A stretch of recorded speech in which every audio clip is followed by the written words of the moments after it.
नमस्कार दोस्तों, स्वागत है आपका YouTube चैनल कंपटीशन बॉस पर। मैं हूं नितेश। दोस्तों यहां बात करेंगे एक और नई शिक्षक भर्ती के बारे में। और सबसे अच्छी बात यह है कि यह भर्ती भी आपके लिए DSSB के थ्रू ही है, यानी कि आप किसी भी स्टेट से यहां आवेदन कर सकते हैं। दिल्ली नगर निगम के स्कूलों में भर्ती है और इसके मामले में अभी ताजा अपडेट है जो मुझे आपसे शेयर करना है। लेकिन इससे पहले हम बात कर लेंगे RSA 2048 का। एक्चुअली में RSA 2048 बिल्कुल चर्चित मामला है और ये काफी टेक्निकल टर्म है जिसके बारे में आपको जान लेना जरूरी है, क्योंकि हो सकता है आगामी परीक्षाओं में इसके बारे में आपसे पूछा जा सके। RSA 2048 समझने के लिए सबसे पहले हमें यह जानना पड़ेगा कि ये RSA क्या है और ये किस काम आता है। तो आप सबको पता है कि हम सभी लोग व्हाट्सएप यूज करते हैं। व्हाट्सएप क्या है? एक मैसेंजर ऐप है। अब इसमें सबसे बड़ी प्रॉब्लम क्या है कि इसका डाटा लीक हो रहा है और हम सबकी जितनी भी डिटेल है, हम किससे बात कर रहे हैं, किस तरह के लोगों से बात कर रहे हैं, और चूंकि हम लोग व्हाट्सएप चलाते हैं तो अपने मोबाइल चलाते हैं, तो उसके लिए हमें मोबाइल नंबर चाहिए होता है, ईमेल आईडी भी चाहिए होता है। वो सब हमारा उससे ऑलरेडी अटैच हो जाता है व्हाट्सएप से।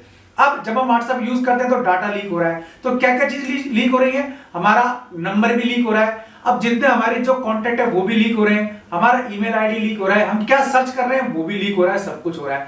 तो ऐसे में एक ऐसे सुरक्षित ट्रांसमिशन सिस्टम की जरूरत पड़ती है जिसमें हमारा डाटा लीक ना हो।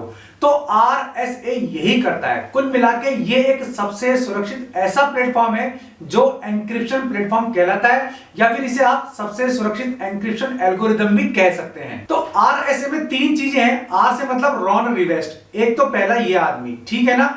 S से मतलब आपका हो गया आदि शिमिर, शिमिर का मतलब S, ठीक है ना। और तीसरा है आपका A, यानी कि एडलमैन, लियोनार्ड एडलमैन। अब लियोनार्ड एडलमैन का जो है वो आपके एडलमैन, आदि शिमिर का S और रॉन रिवेस्ट का R। तो रिवेस्ट, शिमिर, एडलमैन, इन तीनों को मिलाकर के एक ये ऐसा सुरक्षित एन्क्रिप्शन प्लेटफॉर्म बन गया जो हमारे डाटा को लीक होने से बचाता है, ठीक है। अब ये कंपनी कहां की है? तो भाई ये कंपनी अमेरिकन कंपनी है जो सुरक्षित डाटाबेस उपलब्ध कराती है। लेकिन सबसे बड़ी बात आपको ये दिमाग में आ रही होगी, जब ये इतना सुरक्षित है तो व्हाट्सएप की जगह इसको यूज क्यों नहीं लेते, या फिर जो अभी चल रहा है सिग्नल है उसकी जगह यूज क्यों नहीं लेते। तो मेरे भाई आपको बात बता दूं कि ये इतना सुरक्षित है तो इतना लेंथी हो जाता है कि ये काफी धीरे काम करता है।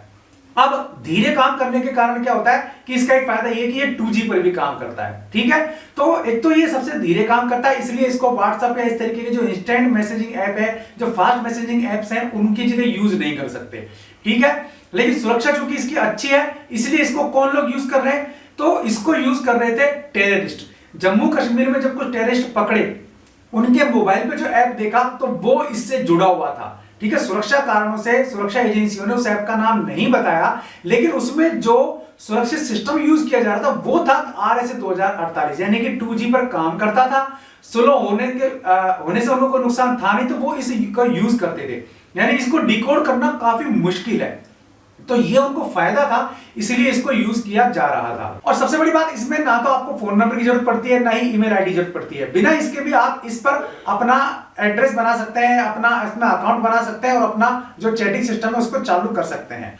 और इसका जो सबसे ज्यादा यूज किया जाता है वो किया जाता है क्रिप्टो सिस्टम में। तो क्रिप्टो सिस्टम की फाउंडेशन की के रूप में सबसे ज्यादा यूज किया जाता है क्या? RSA 2048। तो उम्मीद है आपको ये समझ में आ गया होगा कि RSA 2048 क्या है। What is RSA 2048, how to use RSA 2048, और इसके अलावा व्हाट इज एन्क्रिप्शन एल्गोरिदम, ये सब चीजें आपको समझ में आ गई होंगी। तो इसमें से कुछ सवाल आपसे पूछे जा सकते हैं आपके आने वाले एग्जाम में कि RSA 2048 क्या है, ये किस काम आता है, या एल्गोरिदम क्या होता है, एन्क्रिप्शन क्या होता है, डिक्रिप्शन क्या होता है, इस तरह की चीजें आपसे पूछी जा सकती हैं। तो अब बात करें यहाँ भर्ती के बारे में। तो यहाँ बात कर रहे हैं हम DSSB की भर्ती के बारे में। एक्चुअली में ये जो मामला है ये जुड़ा हुआ है स्पेशल एजुकेशन टीचर्स से, यानी कि विशेष शिक्षकों से। विशेष शिक्षक कौन होते हैं? जो मूक बधिर टाइप के जो बच्चे होते हैं, डिसेबल जो बच्चे होते हैं, उनको पढ़ाने के लिए स्कूलों में जिन शिक्षकों की नियुक्ति होती है वो विशेष आवश्यकता वाले बच्चों को पढ़ाने वाले टीचर्स कहलाते हैं, स्पेशल एजुकेशन टीचर कहलाते हैं। अब इसके लिए अलग से बीएड होती है जिसको कि स्पेशल एजुकेशन, यानी कि बीएड इन स्पेशल एजुकेशन भी इसको कहा जाता है।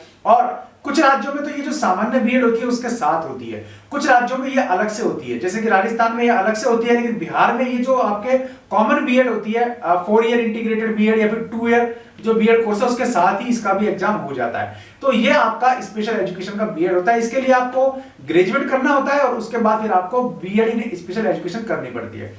अब सबसे बड़ी प्रॉब्लम ये थी कि इसमें भर्तियां कब निकलती हैं और इसमें भर्तियां कितनी निकलती हैं। तो देखो संख्या इसमें जरूर कम रहती है, लेकिन इसी तादाद में इसको कोर्स को करने वालों की संख्या भी काफी कम रहती है।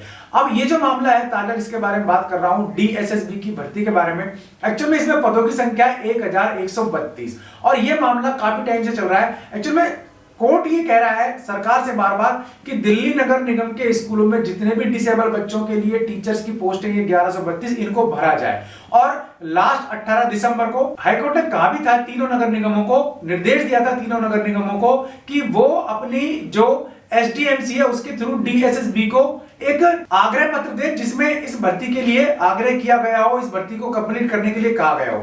एक्चुअली कोर्ट में मामला इसलिए चल रहा है क्योंकि 10 साल से ये भर्ती अटकी पड़ी है और सरकार पर यह आरोप है कि सरकार ये भर्ती करना नहीं चाहती, यानी कि सरकार जो है शिक्षा की कीमत पर पैसे बचा रही है, ये सरकार पर आरोप है। और हाईकोर्ट उसको सरकार को फटकार लगा चुका है कि आप आग्रह पत्र क्यों नहीं देते इन पदों पर भर्ती करने के लिए। अब इसकी सुनवाई हालांकि वैसे तो 10 फरवरी को है, तो यूं मान के चलिए कि मामला एक बार से फिर गर्म है स्पेशल एजुकेशन टीचर्स की भर्ती को लेकर के, स्पेशल एजुकेशन टीचर्स रिक्रूटमेंट 2021 को लेकर के। तो यह भर्ती आपकी अप्रैल के आसपास आने की संभावना इसलिए बनती है क्योंकि इसमें पहले भी एक बार कोर्ट ने फटकार लगाई थी सरकार को और कहा था कि नगर निगमों के थ्रू, एसडीएमसी के थ्रू जल्दी से जल्दी आग्रह पत्र भेजा जाए डीएसएसबी को ताकि इन पदों पर भर्ती पूरी की जा सके।